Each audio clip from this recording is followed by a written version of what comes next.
No one in Shadow Hollow spoke about the night of the red moon, when the air tasted of ash, and whispers of the dead echoed through the trees. Children heard scratching at their windows, lovers vanished into the fog, and lanterns flickered like they feared something unseen. The old folk warned, when the dead walk, the living must hold their breath, or risk being taken too. But not everyone listened. In the quiet little village of Shadow Hollow, strange things were said to happen when the red moon rose in the sky. Whispers of walking shadows and voices from beyond filled the air, but no one liked to talk about them aloud. Children were warned to stay indoors, doors were locked tight, and windows were shuttered to keep out whatever might roam in the night. But they're just stories, Maeve told herself one crisp autumn evening. She stood outside her family's cozy cottage near the edge of the forest, watching the red moon rise higher, painting the world in an eerie glow. Her bright eyes sparkled with curiosity, and her heart was braver than most girls her age. "Come inside, Maeve," her mother called from the doorway, her voice edged with worry. "The red moon is rising, and tonight is no night for wandering." Maeve frowned but skipped toward the door. "Why does everyone get so scared? The moon can't hurt us." Her mother knelt beside her and cupped Maeve's face gently. "It's not the moon we fear, my dear. It's what the moon brings with it." "What does it bring?" Maeve asked, tilting her head. Her mother glanced nervously toward the darkening forest. Long ago, when the red moon first appeared, shadows from another world found their way into ours. They looked like people we loved, people we had lost, but they weren't truly here. They were just echoes of what had been. Maeve's brow furrowed. "Like ghosts." Her mother sighed. "Not quite. They sound and look like our loved ones, but they don't belong in this world. And if you speak to them or let them in, they can take you away." Maeve shivered, though she wasn't sure she fully believed her mother's tale. "That sounds scary," she admitted. Her mother nodded. "It is. That's why you must promise me something, Maeve. Promise me you won't open the door tonight, no matter what you hear." "I promise," Maeve said, though curiosity still tugged at her heart. That evening, Maeve's mother shuttered every window and barred the doors before settling Maeve into bed. "Remember, my brave girl," she whispered. "Stay strong, and this night will pass." Maeve clutched her stuffed rabbit, Thistle, tightly as the fire crackled softly in the hearth. The village was unusually silent, no sounds of distant laughter or rustling leaves. Even the wind seemed afraid to move. Then it came. Tap, tap, tap. Maeve sat up straight in bed, her heart racing. It sounded like someone knocking on the door. Maybe it was just the wind playing tricks. But then, a soft voice drifted through the quiet. "Maeve, it's me, Papa. Won't you let me in?"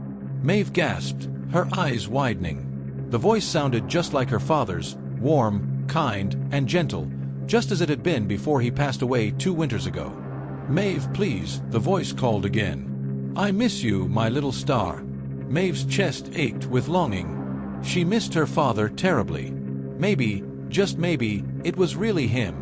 But deep inside, she remembered her mother's warning. "They look and sound like people we love, but they are not truly here." Maeve gripped Thistle tighter. "No," she whispered, though her voice trembled. "You're not my papa. Go away." For a long moment, the tapping stopped. The voice faded into the night. Maeve lay back down, her heart thumping hard in her chest. "I was brave," she whispered to Thistle. "I didn't let them in." The next morning, golden sunlight bathed the village, and the red moon was gone. Maeve and her mother stepped outside into the crisp air, where villagers gathered in hushed groups, their faces pale with fear. Old Neil, the storyteller, stood in the village square, leaning heavily on his weathered staff. His eyes were sharp as he addressed the worried crowd. "The red moon has risen once more," he said gravely. "The shadows tested us last night, but we held strong. Will they come back?" a little boy asked, his voice trembling. Neil nodded solemnly. "The moon will shine red for 2 more nights. We must remain vigilant. Do not speak to the shadows. Do not follow their voices. And never, never open your door." Maeve listened carefully, her resolve growing stronger. "I won't open the door," she told herself firmly. That evening, the red moon rose again, casting its crimson glow over the village. Maeve's mother locked the doors and windows even tighter than before. "You were brave last night, Maeve," she said gently. Can you do it again? Maeve nodded. I can do it, Mama. I'm not afraid. But as night crept in, the shadows grew darker, and the wind howled louder than before. Shadows flickered on the walls, twisting and stretching like long fingers. Maeve lay in bed, determined to stay brave. Tap, tap, tap. This time the sound came from her bedroom window. Maeve, a soft voice called. It's your friend, Lila. Won't you let me in? Maeve's breath caught in her throat. Lila had been her best friend before falling ill the year before. Hearing her voice again made Maeve's heart ache. Don't you miss playing together? The voice asked sweetly. We can play just like before. Just let me in. Tears pricked Maeve's eyes. Lila, she whispered. But then she remembered Neil's words.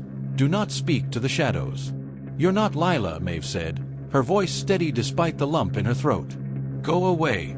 The voice faded, and the night went quiet once more. Maeve hugged Thistle close. I did it again, she whispered. I didn't let them in. On the third and final night, the red moon glowed brighter than ever, lighting up the village in eerie crimson hues. Maeve's mother kissed her forehead. One last night, Maeve, she said softly. Just one more, and the shadows will be gone. I can do it, Mama, Maeve promised.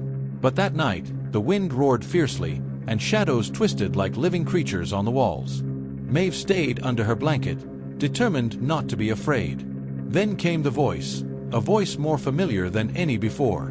Maeve, my brave girl, it said gently. It's me, your papa. Maeve's heart ached. You're not real, she whispered, clinging tightly to Thistle. You've done so well, the voice said soothingly. But you don't have to be brave anymore.